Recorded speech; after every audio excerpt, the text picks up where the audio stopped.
Welcome to the third learning objectives, and we will be discussing globalization in healthcare for this learning objective.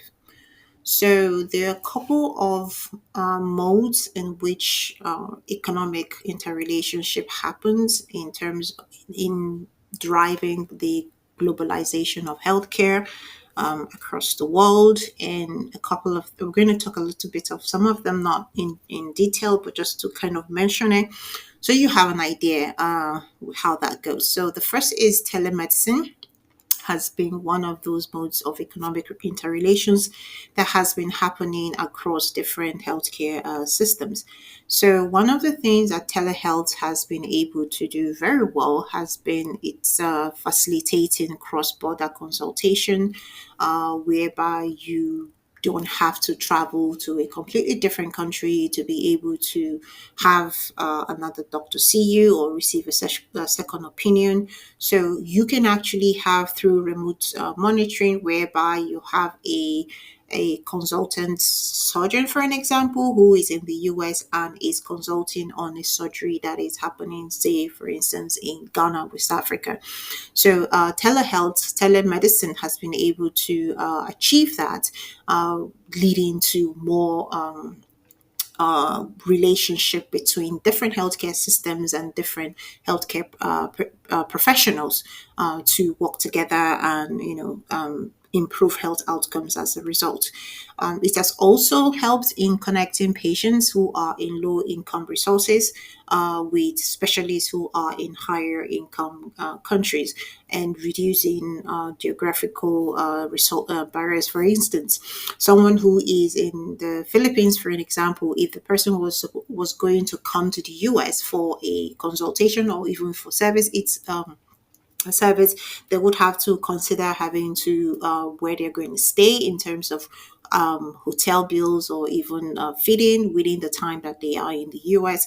They're also going to think about getting a visa and how quickly they can get a visa, and also the cost of the flights and the cost of the healthcare services in general. So you can imagine there's a lot of geographical barriers that come as a result of having to be in a different country that needs a healthcare service in another different country. And this is where telemedicine has been able to facilitate this cross-border consultation and making it cheaper in terms of receiving healthcare services. So, an example of how it's done this would be the platform like Teledoc Health that was able to provide remote healthcare system services to international patients. So, within that portal or within that service, it's able to have consultation or collaboration between different healthcare professionals who are in different countries. So another mode of this economic relation has been medical tourism. What that happens with medical tourism is that patients are traveling abroad for treatments that are either unavailable or too expensive in their home country. I don't know if you guys are familiar with Turkey in as it relates to health, hair surgeries that they've been. There's been so much conversations about how if you wanted to grow your hair or take care of baldness, you go to Turkey. They I think I saw this video on TikTok. I can't remember. I think it was on TikTok. This person talked about how there was a whole clinic, a whole hospital that was very connected to the airport, whereby I think, I'm not sure, but I think it's really is connected to the airport.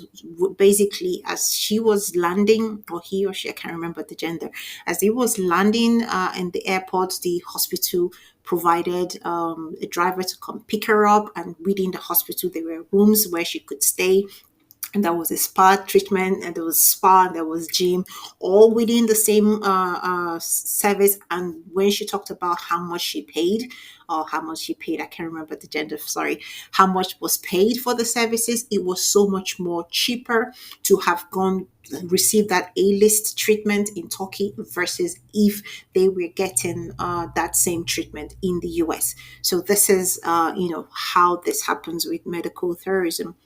So very common destination for medical tourism has been the India to Thailand and also Mexico, where they are having procedures like cardiac surgery, joint replacement, cosmetic surgeries that are costing only a fraction of how much it would have cost to get them done in the US, for an example.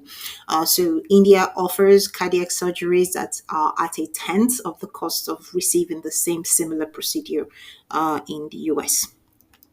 So another mode of this economic interrelation is the foreign direct investments, where you have multinational corporations that are going to different countries and building hospitals, clinics, and health-related infrastructure because they have done they've punched their calculator and their stuff, and they've discovered, hey, we are going to make money from this country. There's this much need for this health service that we're providing. There's not enough people in that country that are providing that service.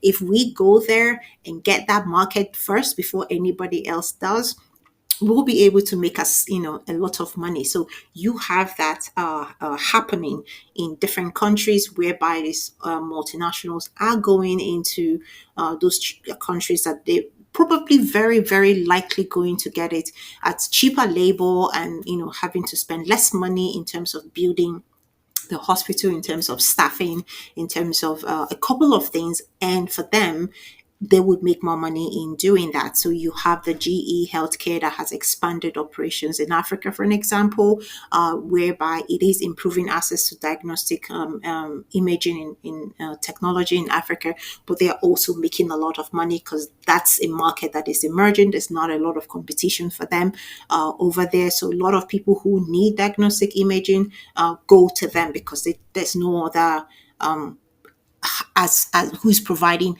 the extent of services that they are. So that's an example of how globalization of healthcare is happening. Another thing that is happening with the globalization of healthcare is the migration of health professionals.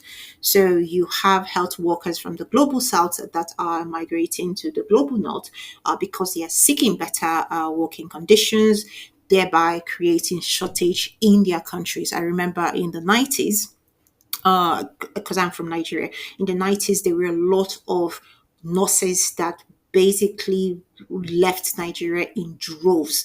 Like at that point, I remember because there were a couple of nurses that lived in the same neighborhood as my parents, and a lot of them left Nigeria to go to the to the US, and there were a lot of also not just those who had qualified and had been working as nurses. There were a lot of nursing students who were basically going to school and were taking exams and doing all the things with the mindset that once they graduate, they are going to move to the US to go and work, because they were basically facilitating visa and work visa for nurses from Nigeria at that time. I think they're still doing it with the Philippines. The UK did it with the Philippines for so long that there were a lot more of the nurses and the clinicians in the UK came from the Philippines, because they did a lot of that in trying to get healthcare professionals from countries, because the countries like the US at that time and the UK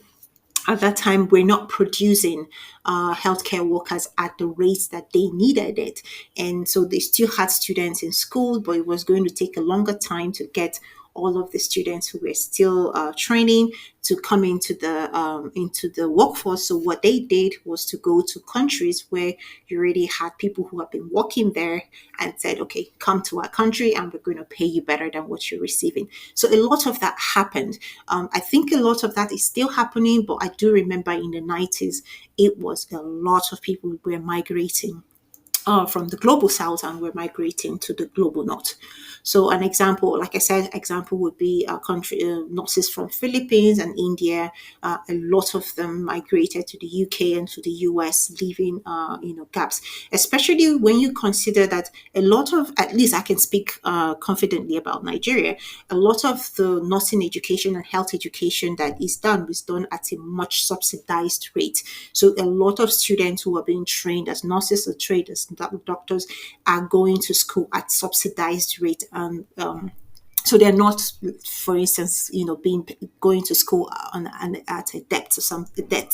So they get to graduate, and then they move to the UK or they move to the US. Meanwhile, the government that has paid a lot of money to subsidize their education ends up not just losing healthcare professionals, but also losing financial investment that has been made in the education. So that is one of the things that came out as a result of the globalization of healthcare. So we also have US corporations that are expanding overseas. I mentioned the example of the GE Health, but this is also not just like a big industry that is basically just going there. You also had smaller organizations that are just basically trying to say, okay, we have this service here, we're doing well, we need more people in this emerging service, so let us provide an like a franchise of our clinic in that country. So that is happening as well. So Pfizer and Johnson & Johnson, they all have established plants in Asia, in North Latin America, and also in Africa as well, because they are producing services or getting things done at a cheaper rate. The labor cost is lower. The staffing, you don't pay as much to staff. You don't pay as much in infrastructure.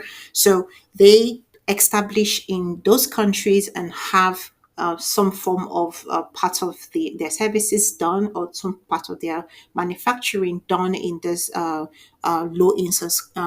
resource countries, and they get to export it to places like the US and the high income countries. So that is one of the ways that these corporations are expanding overseas, and thereby leading to the globalization of healthcare. And you also have multiple hospital chains that are creating healthcare hubs in global north, global south, also capitalizing on the growing demand of their services.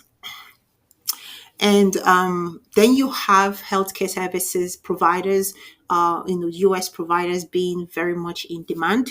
Like I said, the US is a leader in health innovation, and so a lot of the times for very big US clinics or services like the Mayo Clinic, the Cleveland Clinic, or Johns Hopkins University, these are providers that are very well known internationally, and a lot of people come from all over the world just to receive healthcare from these providers, because they have the name and they have the reputation of being very good.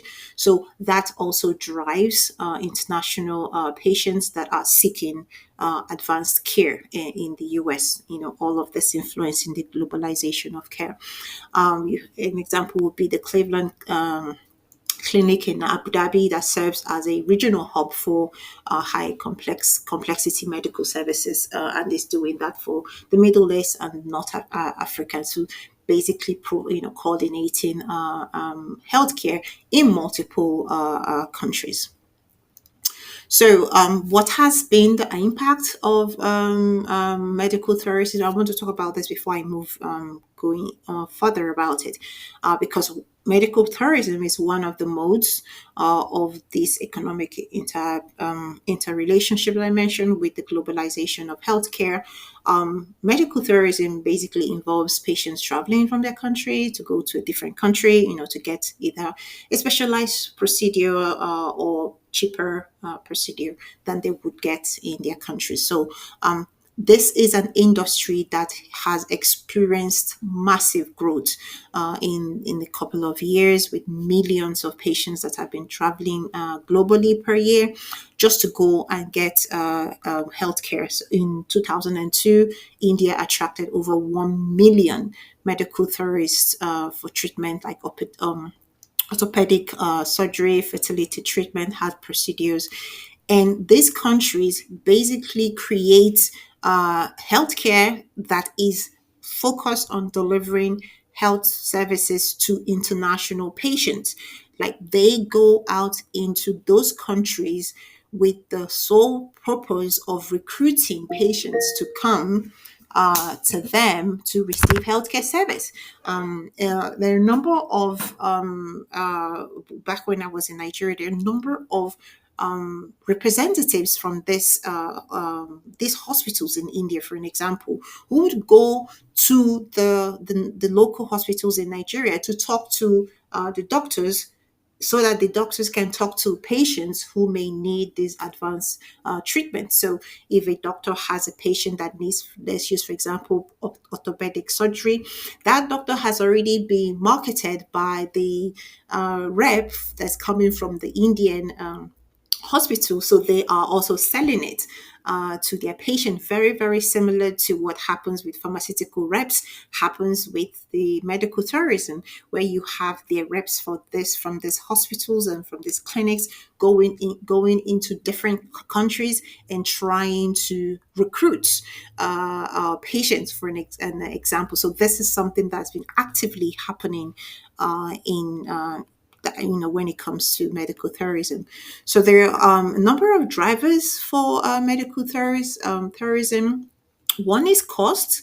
Like I said, you're usually going to these countries because it's going to cost you considerably less money to get the same procedures in those countries versus doing that in your home country. For example, Thailand and Mexico, costing up to 80% less money to do in the US versus in those countries. So that would be very, very attractive to people who would not otherwise be able to afford the payment. And a lot of the times, this cost saving doesn't just happen with just the procedure itself, but even your stay there. And by the time you account for everything, flights, stay, procedure, you are still getting these services at a considerably less money than you would have if you had stayed and gotten it done in the US.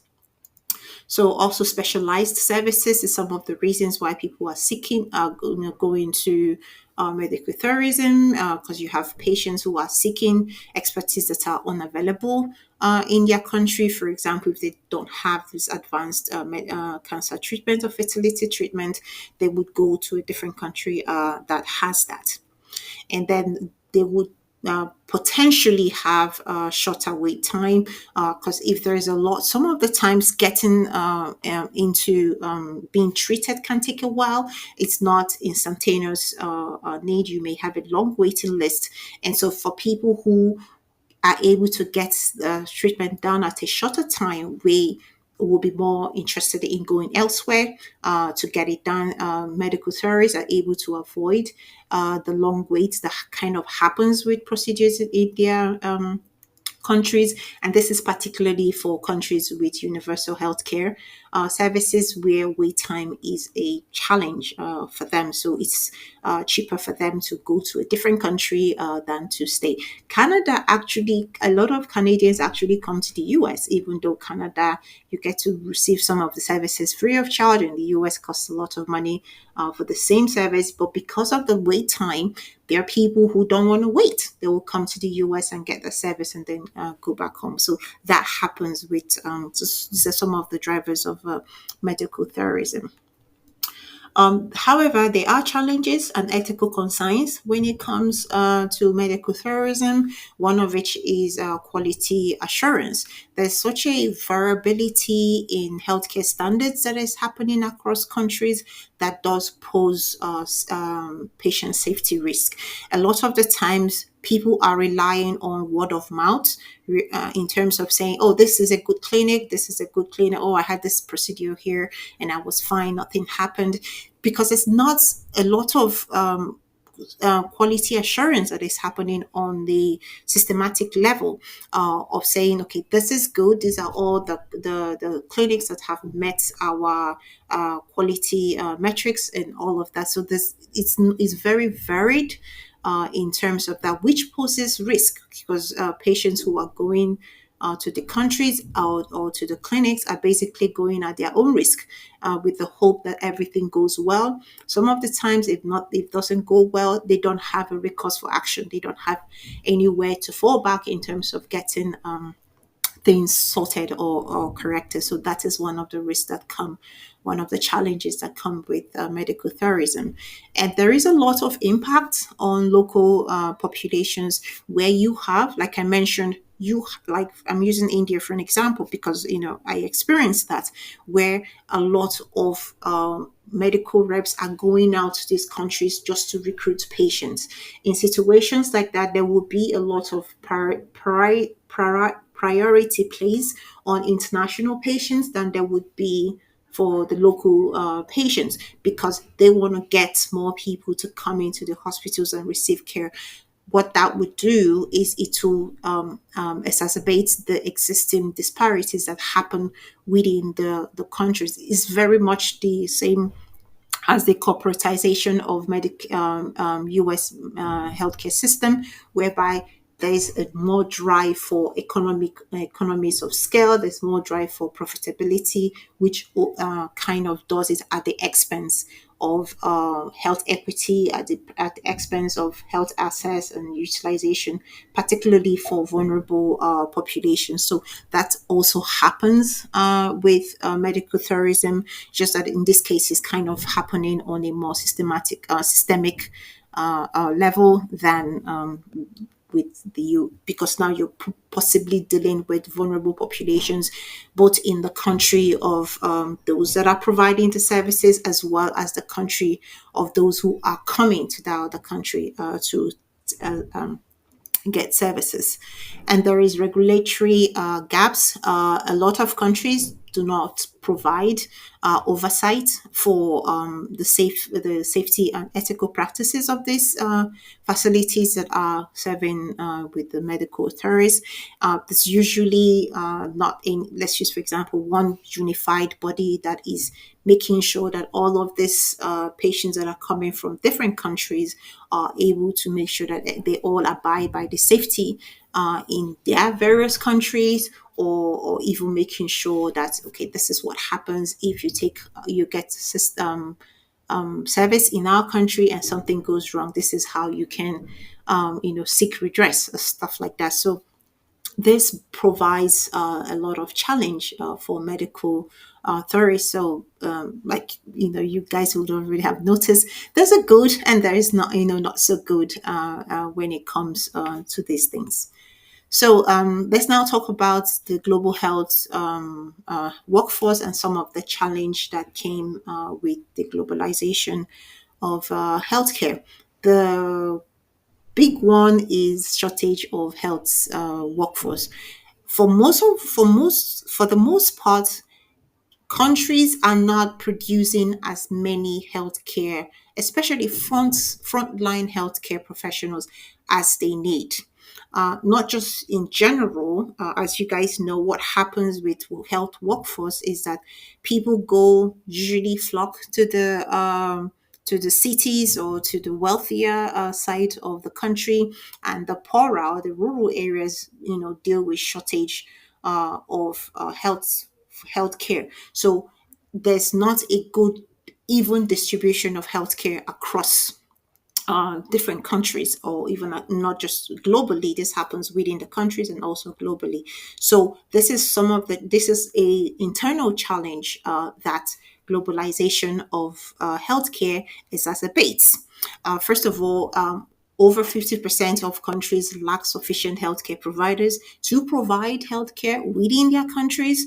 And then sub-Saharan Africa has a bigger challenge. It has fewer than 23 health workforce per 10,000 people, which is far below the WHO recommended threshold, and with countries like Malawi and Tanzania struggling to meet just the basic health demands because they are suffering from severe health force demands. So this is what is happening internally with these countries. And then comes globalization of health and migration. You then have brain drain for these countries that are already struggling with shortage of health workforce.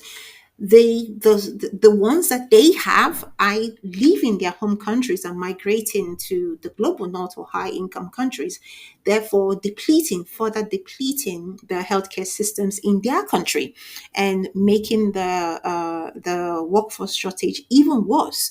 So this is some of the challenges that are coming.